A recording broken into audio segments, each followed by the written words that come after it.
in a church of 1,000, you have probably tens of thousands of ones connected already to your church through the relational networks that are tied to your church on a regular basis.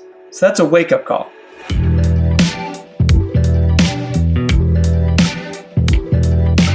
Well, hey everyone, welcome to season 4 of the Intentional Churches podcast. I am so glad that you have decided to jump in with us. In this season, we are focusing on looking at the next push, the next emphasis, the next focus that your church is going after strategically. And so every single one of us that are church leaders or that work in the church or volunteer in the church, we know that we are always preparing, planning, dreaming about the next season for our church. And so that's what we're going to go after season 4 of this podcast. And today I've got a couple good friends with me. I've got my friend Doug Parks with me. What's up, Doug? Hey, Erin. Lots of stuff. That's right. Lots of stuff always going on. Doug is the guy that's always spinning like 1,000 plates. So thanks, Doug, for being on the podcast with me. Appreciate you. And we've got our first repeat guest on the podcast, the one and only Bart. Bart, what's going on? Not much. Just excited to be back with yes, my friends. That is awesome. That's right. Yes. That's right. Welcome, Bart. Bart. Thank you.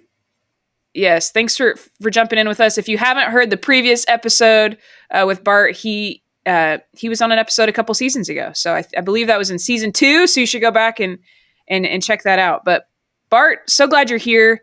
I want to jump into the conversation because, like I said, this season we're trying to help our listeners and really all of us think well about how we're planning for and preparing for whatever the next push or strategic emphasis our churches are going after. And so, Bart, I want to focus our conversation today really around this idea of the relational reach zone of our churches. And I'm going to have you define that and help us into that for a minute. But I think it's important to be thinking about who are we reaching? Who are we actually going after? Who are we kind of focusing our energy and efforts towards as we think about planning the next season of our churches? So, Bart, help us into what is a relational reach zone? How do you think about that?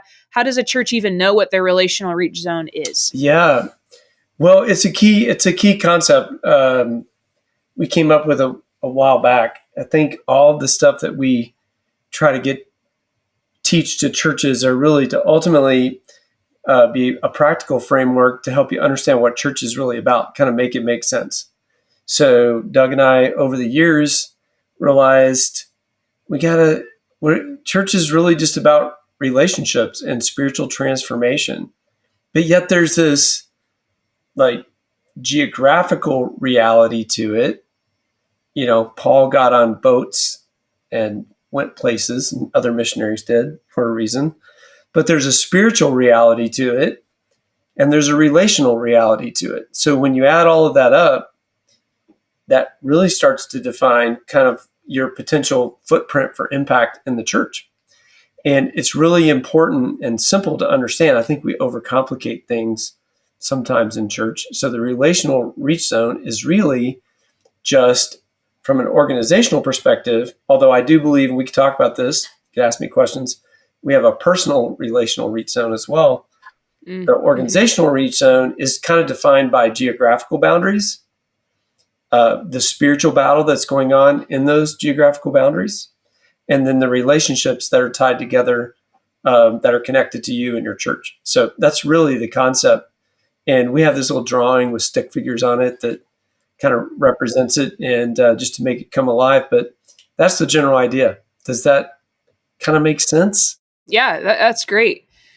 So every church has a relational reach zone, then, is what you're saying. And honestly, every individual, we're not speaking to individuals. I hope we have time to get to that here in a little bit. But so how would a church identify their relational reach zone then? How would a church wrap their arms around that? Like for our listeners, if they're like, we have no idea what that means or what that looks like how would we even begin to establish that? Yeah, that's a good question. So I would start with this. Again, this is so simple. So it's a little bit, I almost feel like maybe it's not profound enough, but just follow me here for a second. So, hey, we are all about simple on this podcast, Bart. Bring it on. Well, if you're going to have me on here, we're going to keep it simple. So the people that are connected to your church. Really, church is about the Great Commission and spiritual transformation. Both the ones, being called to follow Jesus and those that have been called and across the line of faith to grow up in him. That's our job, is to do those two things, more and better disciples. And so we've got people connected to our ministry. So who are those people? Well, in this day and age, the beauty is, versus maybe a few decades back, you can kind of look at your database sometimes and get an idea of the people that are connected to your church and the families and the individuals.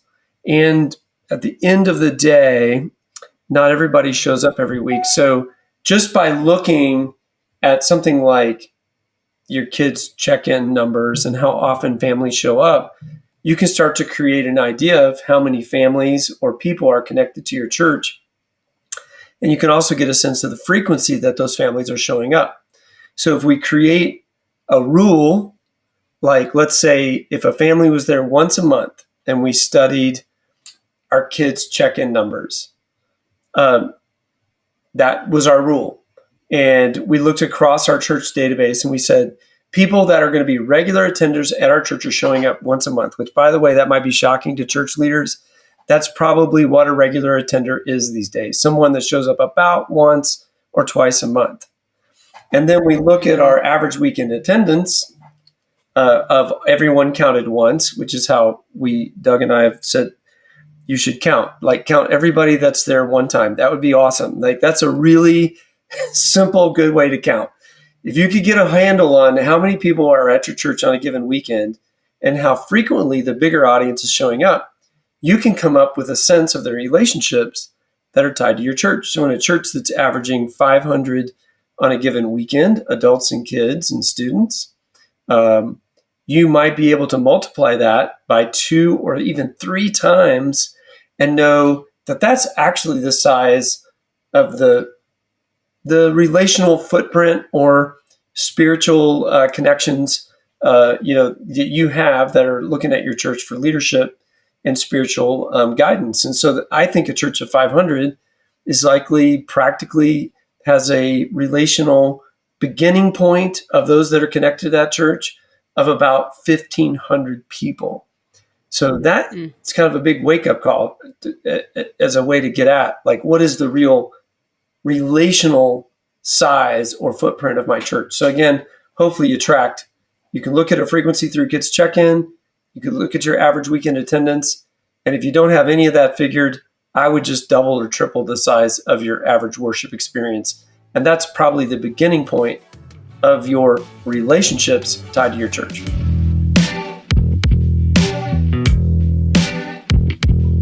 I'm curious, I'll toss this question to both of you. How does this conversation around looking at the relational footprint of our church, our relational reach zone, how do these conversations help guide a team when they're thinking about planning the next season? When they're thinking about the next season of emphasis or strategy, why is this conversation around relational reach zone so important? Well, I think from my perspective, part of what we're trying to do with this tool that we give church leaders is break a paradigm or a mindset. And we've probably talked about it a few times on the podcast before, but the American church has followed in the footsteps of all church generations, all the way back to Constantine, where we drift to an institutional mindset and the professional pastorate, as if it's the job of the professional pastorate and the institution to win and grow people. No, it's not. It is our people's mission to win and grow people, not the organizations. That's secondary. And in COVID, with the rush to digital and everything else, we even went there further, where we believe that our institutional strategies could go there. So this tool, first and foremost for me, is a wake-up call to a church leadership team to say, listen, you're stewarding, literally, like Bart said in this instance, 1,000 to 1,500 relational footprints of people that are going to know and interact with on a regular basis people who don't know Jesus yet, ones in our language. And what are you doing to stoke awareness, meaning getting your church people in those relational footprints to understand that ones are everywhere, getting awareness in their mind, And then activation. Like, what are they going to do next? They're leaning into the Spirit about what they're going to do next. And when we work with church teams, we see very little priority and emphasis put on that thinking. Like, how are we going to strategize around that? And a whole lot put on the comms department and marketing and branding that are more institutional strategies. And so this tool becomes a wake-up call. Like, we really need to spend a lot of our time, energy, money, or resources over here on this relational footprint, this relational reach zone we're doing to activate our people and get them aware, and let our marketing and branding, which we're all for, of the institution, to support that effort instead of replace it. I don't know if that's making sense, you know? Yeah, so let me just camp on that. So the first job is a wake-up call in this season of ministry. You have more people than you think that are ready to be activated or mobilized, like Doug said. And if you think of the next layer of folks that are connected to those folks as gospel opportunities, we call it in our book, you have, in a church of 1,000, you have probably tens of thousands of ones connected already to your church through the relational networks that are tied to your church on a regular basis. So that's a wake-up call. So now our job, that we believe, is to train and mobilize those folks.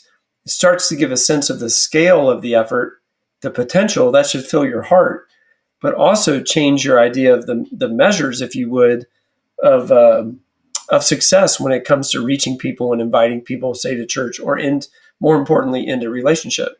The other wake-up call to me is kind of a mathematical one, that if you were to look at the geographical boundaries of your church through the eyes of the one, typically that's kind of got a drive time reality to it. It varies. If you're in the inner city, it wouldn't be drive time related, perhaps, but there is a distance of travel. So there's a geographical reality. If you looked at that bigger picture and you have 10,000 relationships of lost people connected to your 1,000 folks that are really connected to your church in a city of 20, 40, 50,000 people, you are literally 1 or 2 degrees away, evangelistically speaking, from impacting that whole community. So it's a wake-up call. It should change how we measure and strategize. And then it should kind of raise the awareness of what's needed when it comes to mobilizing and training people to reach people within that reach zone. I will literally list the north, east, west, and south boundaries just to turn a spiritual reality or truth into a practical reality when it comes to church leadership and planning. Yeah, and I'm going to add one more layer, and that is God is playing 3D chess. So we as a church leader want to hone in on our church and our church's relational footprint, which is what we try to do with this tool. But you have to realize all the churches in your community have a footprint, relational reach zone and footprint. And some of those relationships overlap. If we were able to mobilize and activate all of our believers in all of our churches, can you imagine what would happen in a community? But a lot of that potential lays dormant because we see it as church competition or this weird thing instead of 3D chess that God's playing. Like, I might be somebody in our relational reach zone, maybe planting and watering as a Christian, and someone else in another congregation may be planting and watering with the same person. Which for a lot of church leaders, they just don't they don't think that way. Like, what if you overlaid the relational reach zone to all the churches in a city? We're probably connected to everybody. Yes. It's the miracle, the beauty of the local church. So then we get into things. This is what happens, Erin. You don't get a chance to talk when Doug and I get on. So think about how all the implications now, if this dynamic is true and the miracle of the local church, one I have to ask God about. It's a strange strategy in some ways, but beautiful, like Doug just described. Now has implications for if you want to be a diverse church,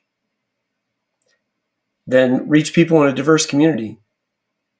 If you want a multi-site or plant, the relational reach zone starts to give you logic as to why and when to do that.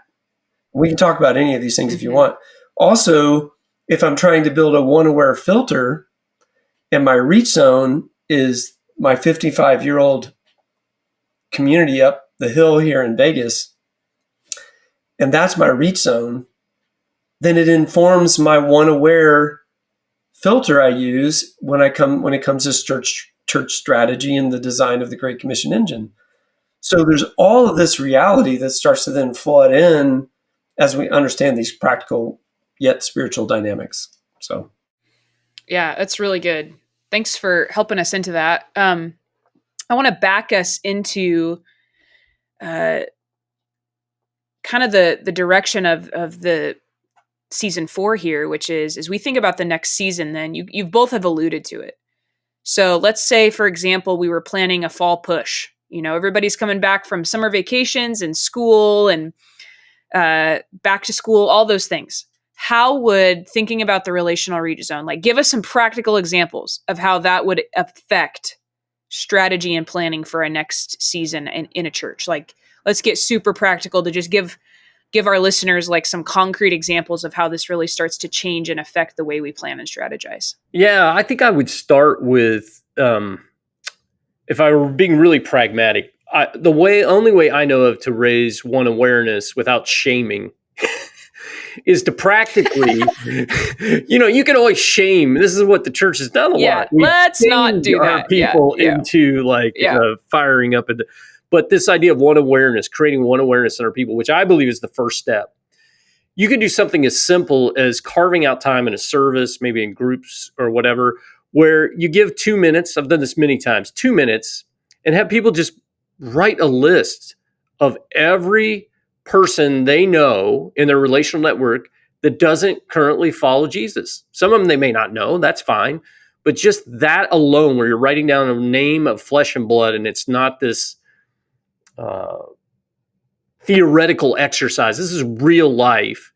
And then a commitment to begin to pray. Just pray for that person and pray that God would give you opportunity. I mean, that's the kind of simplistic, practical step I found that creates one awareness. One other thing, especially going into a fall back to school push maybe, or even over the holidays, you're thinking about January, is helping people.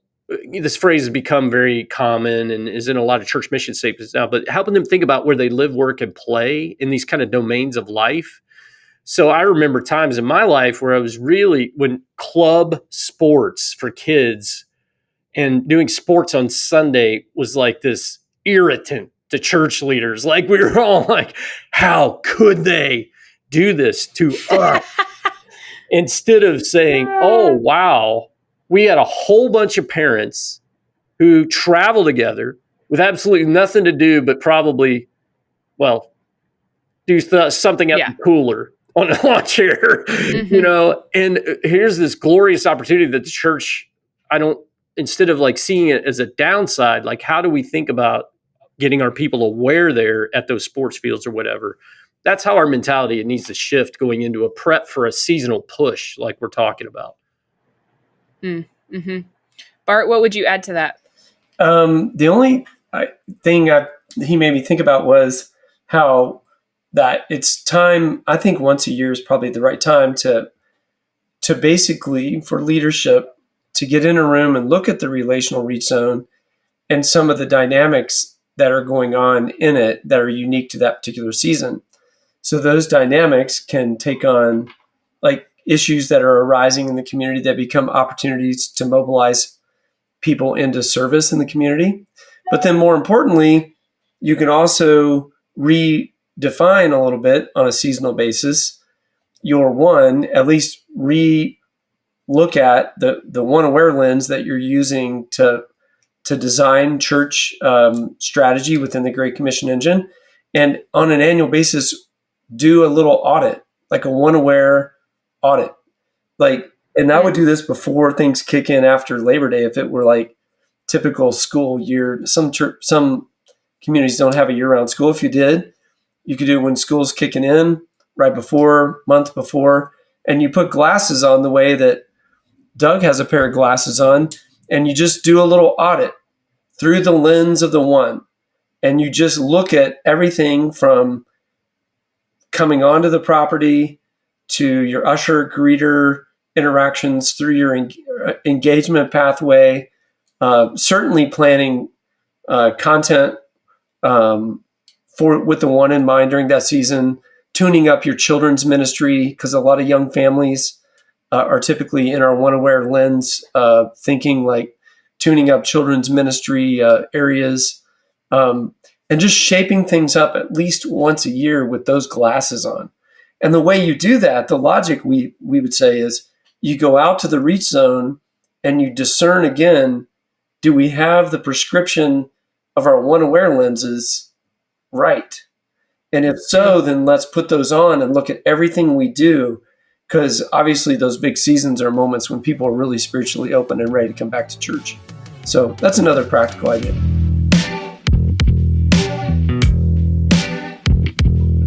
Yeah, so what I hear you guys saying, if I kind of had to summarize where we've been so far, is when we're thinking about the next season of our church, of our emphasis, we need to know and be aware of who we're trying to reach and what's even going to be effective to reach those people. I think, Doug, one of the things I heard you say and almost caution us against is planning things that feel good to us as church people without considering the people that are close to us but far from God. And so I hear all of this exercise helping us like put on a new set of lenses to see differently and maybe more clearly the people that we're actually trying to reach and what things are going to be most effective, and using that lens and that filter to actually help us plan whatever events we're going to do or whatever sermon series we're going to do or how we're going to use host moments and all things like that is what I hear you saying. Well, just think about if you're preparing for the next season, oftentimes your programmatic schedule, your calendar is being driven by ministry leaders who are driving programs. Mm-hmm. Most of that is, if not probably all of that, is not taking into account this principle we're trying to teach church leaders, the relational reach zone. In fact, most of that work in programming and communications for that next season are actually designed to take your people, your church people, out of their relational reach zone and put them in a church building or a classroom. And really a good question to be asking is, how many hours a month are we taking our people out of their mission field, especially since Jesus gave each of our people, including us, the Great Commission as our mission statement to actually be in the mission field. So this seasonal push thing, we really have to evaluate, how are we strategically asking our people, what are we asking them to do? And are we actually fighting against ourselves by over-programming for them? Yeah, I think that's good. And I want to hit on something we've talked about a little bit. And Bart, you alluded to it earlier, of having a personal relational reach zone and awareness of our personal relational networks. I just want to guard against ever institutionally finding your relational reach zone without the people on your staff or your key volunteers or whoever knowing their personal relational reach zone. You have to do both, because this isn't just about an organization or an institution reaching those who are close to us but far from God. This is about every individual playing a part in that. So yes, our churches have an organizational reach zone, and that's important, and we should know that. And I just wonder if every time we're getting ready to plan for the next season, if we shouldn't also be spending time working on our individual reach zones, refreshing those, looking at those, praying over those, being aware of who God has like uniquely placed each one of us around.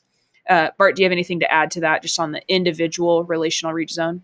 No, I'm glad you came back to that. I wanted to reemphasize that with Doug. I don't think, and what you said, like none of this matters if it's not personal and it's not about you and the people that are connected to your church having the same vision for their life as you do for the church, right? In terms of relational connection. And so it can be a very practical exercise.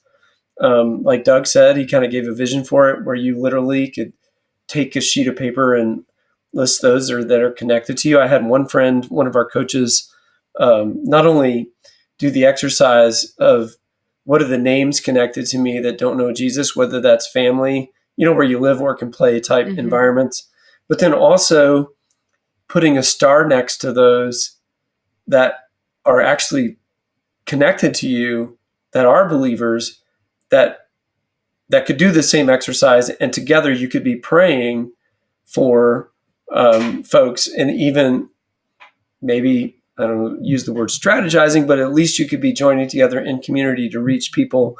And that would be awesome if it was in your neighborhood, that was happening even with you and other believers in your neighborhood. My friend, Matt Reagan, who's at Southeast Christian in Louisville, said, evangelism is I don't know if he said this, so if Matt ever listens. So you're making it up? Well, I might be, but he said, this is what Bart Rendel take. Okay, that's what I'll say. This is what I heard. Evangelism is a team sport. And I was like, it's like Doug said, God's playing 3D chess. It's not about check marks or, how many salvations are connected to you. It's best done in community. And you never know how God's really working. But that doesn't let us off the hook from occasionally doing an audit of our own lives and our own actions to that end. And that's really what's going to make it all go. So we really are on this podcast having two conversations, one about the organization, one about the personal side. So yeah, requires both. So if I had to summarize and just offer some next steps for our listeners, it sounds like getting in a room and having all of your staff or key volunteers or whoever work on their personal relational reach zones, like spending time doing that as an exercise and finding times throughout the year to make that an emphasis and a priority. Yep. And then before you plan and strategize this next season, to try to figure out your church's relational reach zone, to do the work, to look across and to figure out who are we actually reaching? Who do we have the potential to reach if we could think well about this? Any other simple next steps you guys would offer for our listeners? I think a set of questions as I'm going into the next season and I'm designing ministry programming around the Great Commission. Is this programming thing we're about to emphasize causing people to go? Is this program we're about to do causing people to help make disciples? Is this programming about baptizing? Is this programmatic thing helping our people teach people to obey? Just that kind of simple exercise of a filter will help a lot to garner, because there is no innocent yes in church. We teach this. It's a zero-sum proposition. So everything we say yes to means we're subconsciously saying no to other things. So in this case, I'm giving you a filtering set of questions so you can really evaluate whether you should continue with that program if it's not, or maybe it can be paused. I don't know. I'm causing more conversation to come out by saying this, but at the end of the day, you really have to evaluate, are we really sending our people out to be missionaries? Because that's what Jesus commanded us to do. So how do I evaluate what we're doing in all of our church activity in a courageous way is what I'm trying to emphasize. And I'll just add, I think we're winding down. There's this weird effect, but no, it's weird. I think it's spiritual effect, that when we prepare ourselves, both our hearts and our organizations, to be ready to reach, God has already gone before to bring the harvest. He's playing the 3D chess that Doug's talking about. And these are great seasons to, I think, in our joining with the heart of Jesus on the mission and doing courageous things like Doug described. He rewards, in a sense, that, and he's already gone before it. And you could see a season of spiritual victory by personally preparing your heart and organizationally preparing your activities. I just think you could see amazing things happen that you never expected. Maybe never happened before in some cases. That's awesome. You guys, thanks for this conversation. Bart, Doug, appreciate you both, the work that you do in helping churches and church leaders. Listeners, my encouragement to you is to take the time to reflect, to do the work personally, and then to invite your teams into this work, to reflect on some of the few powerful questions that Doug offered around the Great Commission, and to really look into your relational reach zones. And let's be people who plan in the direction of those who are close to us but far from God, doing everything we can to make the most of the places that God has strategically placed us in. So thanks for jumping in with us to the Intentional Churches podcast. We'll see y'all soon.